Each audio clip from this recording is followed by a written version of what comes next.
လွန်ခဲ့တဲ့နှစ်တန်းပေါင်း950ကျော်ကတရှိဟဲ့ Brachiosaurus တွေအကြောင်းကိုဒီဗီဒီယိုတွင်ပြောပြပေးသွားမှာပါမိတ်ဆွေရဲ့ရှေ့မှာအထက်4တက်လောက်မြင့်ပြီးစင်9ကောင်စားလောက်အလေးချိန်ရှိတဲ့တရဝါကြီးတစ်ကောင်ရက်နေလို့မြင်အောင်ကြည့်လိုက်ပါသူ့ရဲ့လယ်ပင်ကြီးကကောင်းငင်ကိုထိုးထွက်နေပြီးခြေလန်းတလန်းလှမ်းလိုက်တိုင်းမြေကြီးတစ်ခုလုံးတုန်ခါတော့ပါတယ်ဟုတ်ပါတယ်သူကတော့ Jurassic Park ရုပ်ရှင်ကားထဲမှာပထမဆုံးမြင်တွေ့ရတဲ့အေယာမဒိုင်နိုဆောကြီး Brachiosaurus ပဲဖြစ်ပါတယ်ဒါပေမဲ့ရုပ်ရှင်တွေထဲမှာပြထားတာတွေအကုန်လုံးကအမှန်တွေပဲလားဒီလောက်ကြီးမားတဲ့ခန္ဓာကိုယ်ကြီးကိုအသက်ရှင်ဖို့သူတို့ရဲ့နှလုံးကဘယ်လိုအလုပ်လုပ်ခဲ့တယ်လဲဒီနေ့ဗီဒီယိုမှာတော့လွန်ခဲ့တဲ့နှစ်တန်းပေါင်း250ကျော်ကကမ္ဘာမြေကိုစိုးမိုးခဲ့တဲ့ Brachiosaurus တွေရဲ့အံ့ဩဖွယ်သိပ္ပံနည်းကျအချက်လက်တွေကိုတင်ဆက်ပေးသွားမှာဖြစ်ပါတယ်အရင်ဆုံး Brachiosaurus ဆိုတဲ့နာမည်ရဲ့အဓိပ္ပာယ်ကိုကြည့်အောင် Greek ဘာသာစကားအရ Brachio ဆိုတာလက်မောက် Saurus ဆိုတာပုတ်တင်ညိုလို့အဓိပ္ပာယ်ရပါတယ်လက်မောက်ကြီးရဲ့ပုတ်တင်ညိုပေါ့ဘာလို့ဒီနာမည်ပေးရတယ်လဲဆိုရင်တခြားဒိုင်နိုဆောအမားစုနဲ့မတူပဲသူ့ရဲ့ရှစ်ခြေလောက်တွေကနှုတ်ခြေလောက်တွေထဲပိုရှည်နေလို့ပဲဖြစ်ပါတယ်ဒါကြောင့်သူ့ရဲ့ကိုယ်နေဟန်ထားကတစ်ကလားအုပ်နဲ့အယမ်းဆင်တူပါတယ်အရွယ်စားကိုပြောရရင်အလျားပေ80ကနေ85ပေမီတာ25လောက်ရှည်ပြီးအမြင့်ကတော့40ကျော်မီတာ12ထက်အထိရှိနေပါတယ်အလေးချိန်အနေနဲ့တန်30ကနေ45တန်အထိရှိနေပါတယ်ဒီအရွယ်စားဟာအဝေးပြေးကားကြီးနှစ်စီးစားအရှင်နဲ့ညီမျှတယ်လို့အာဖရိကစင်းကြီး9ကောင်စားအလေးချိန်နဲ့ညီမျှပါတယ်ဒီနေရာမှာသိပ္ပံပညာရှင်တွေကိုအံ့ဩစေခဲ့တဲ့အချက်တစ်ခုရှိပါတယ်အဲ့ဒါကတော့နှလုံးပါပဲပေ40လောက်မြင့်တဲ့ခေါင်းပေါ်ကအိုးနောက်စီကိုသွေးရောက်အောင်ဘယ်လိုပို့လွတ်မလဲလူတယောက်မူးမေလဲသွားမှာမဟုတ်ဘူးဆိုရင် Brachiosaurus ကြီးရဲ့သွေးပေါင်ချိန် blood pressure ဟာ400ကျော်အထိရှိရပါမယ်ဒီလိုသွေးလွတ်နိုင်ဖို့သူ့ရဲ့နှလုံးဟာအလေးချိန်ကီလိုဂရမ်400ပေါင်900နီးပါးရှိမယ်လို့ခန့်မှန်းရပါတယ်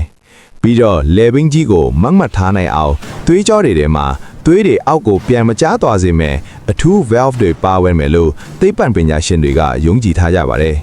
တကယ်ကိုတဘာဝတရားရဲ့ engineer ပညာရပ်ပါပဲဒီလောက်ကြီးတဲ့အကောင်ကြီးအသက်ရှင်ဖို့တနည်းကိုအစာဘယ်လောက်စားရမလဲသူတို့ဟာတက်လွတ်စားနဲ့ herbivore တွေခက်ပါတယ်တနေ့ကိုအပင်ကီလိုဂရမ်400ပေါင်900နီးပါးစားရပါတယ်စိတ်ဝင်စားစရာကောင်းတာကသူတို့မှာအစာဝါးဖို့သွားပြားကြီးတွေမပါပါဘူးတရွက်တွေကိုခူးပြီးတခါတည်းမျိုးချလိုက်တာပါဒါဆိုဘိုက်ထဲမှာဘလို့ခြေဖြက်လဲသူတို့ဟာမြစ်ကမ်းဘေးကကြောက်ခဲလေးတွေကိုပါရောပြီးမျိုးချလိုက်ပါတယ်အဲ့ဒီကြောက်ခဲလေးတွေကအစာအိမ်ထဲမှာကြိတ်ဆက်လို့အလုပ်လုပ်ပြီးတရွက်တွေကိုခြေဖြက်သေးတာဖြစ်ပါတယ်တနေ့လုံးနိုးနေသမျှအချိန်အိုင်းမှာသူတို့အတွက်စားတောက်နေရတဲ့အချိန်တွေချင်းပါပဲအရင်တုန်းကသိပ္ပံပညာရှင်တွေထင်ခဲ့တာကဒီလောက်လေးတဲ့အကောက်ကြီးတွေကုန်းပေါ်မှာလမ်းမလန်းနိုင်ပဲရေကန်တွေထဲမှာပဲနေပြီးရေဖော်ကိုနှာခေါင်းဖော်ပြီးအသက်ရှူမယ်လို့ထင်ခဲ့တာပါသူ့ရဲ့နှာခေါင်းပေါက်ကခေါင်းရဲ့အပေါ်ဆုံးထိတ်တဲ့ထဲမှာပါလို့ပါဒါပေမဲ့နောက်ပိုင်းလစ်လာတွေ့ရှိမှုတွေအရာရာခိုင်နှုန်းတေချာသွားတာကသူတို့ဟာကုန်းပေါ်မှာပဲနေထိုင်ကြပါတယ်ရေထဲမှာဆိုရင်ရေဖိအားကြောင့်သူတို့ရဲ့အဆုံတွေအလွတ်လုံနိုင်မှာမဟုတ်ပါဘူးနောက်ထပ်ရုပ်ရှင်ထဲမှာအမှားတစ်ခုကတော့နောက်ခြေထောက်နှချောင်းထဲနဲ့မတ်တက်ရက်ပြီးအပြင်စားတဲ့ပုံစံပါ Brachiosaurus တို့ရဲ့ခန္ဓာကိုယ်အလေးချိန်အများစုကရှေ့ပိုင်းမှာရှိနေတာကြောင့်အဲ့ဒီလိုမတ်တက်ရက်ဖို့ဆိုတာအရန်ကိုခက်ခဲပြီးဖြစ်နိုင်ကြီးအလွန်နည်းပါတယ်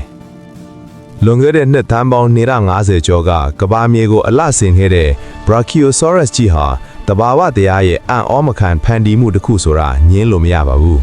သူတို့ရဲ့အေယာမအရွယ်စားနဲ့ထူးခြားတဲ့ခန္ဓာကိုယ်ဖွဲ့စည်းမှုတွေကဒီနေ့သိပ္ပံပညာရှင်တွေတောင်အံ့ဩမြင်တတ်နေစေပါပဲကဲမိတ်ဆွေတို့အနေနဲ့ဒီလိုတိုက်၄တက်လောက်မြင့်တဲ့ Brachiosaurus ကြီးကိုတကယ့်အပြင်မှာမြင်ခွင့်ရမယ်ဆိုရင်ဘာလုပ်မလဲပြေးမလားဓာတ်ပုံရိုက်မလားcomment မှာဝင်ရေးသားထည့်ပါအောင်နောက်ထပ်ဗီဒီယိုမှာတော့ဘလို့ဒိုင်နိုဆောအကြောင်းကိုသိကျင်တယ်ဆိုတာပါရေးပြီးဟဲ့ကိုတောင်းဆိုချင်ပါတယ်ဗီဒီယိုလေးကိုသဘောကျရင် like လုပ်ပြီးမိတ်ဆွေတွေသိအောင် share ပေးပါ